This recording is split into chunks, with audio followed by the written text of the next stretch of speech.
E allora sei stato un mulinier? Oh, molinier ou paysan. C'est che travagliava gaire. Ara fazem pas che pel bestial.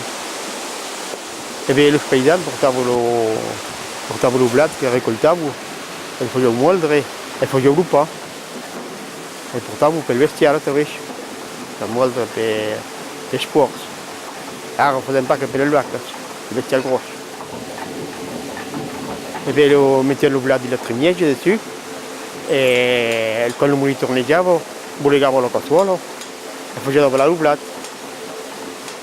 E poi lo reclaven per fare fiu grosso, come Cagliò qua. Amb lo whisky lo montaven.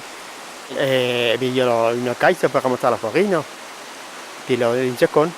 Din lo tempo, quando facevamo per fare lo pa, mi montava farina, e montava la farina in alto, e la raggiavo din lo passaire, e la passavo, poi la facevamo tornare là in basso, per in giacca. Il y avait 3 mélanges de farine, la fleur, la moyenne,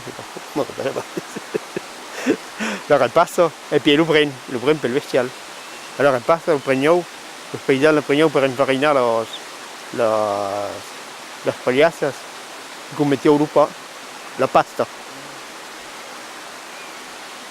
De mon époque, in argent, mais al début que le père travaillava, pagava un blat. Alors que per avere l'argent, que si evoluesse per tornare a vendere il blat.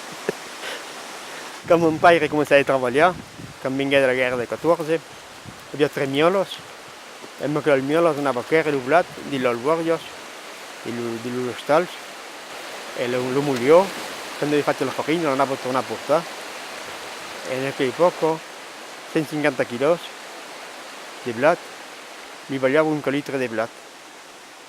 E io ho comprato 13 francs, 150 kg.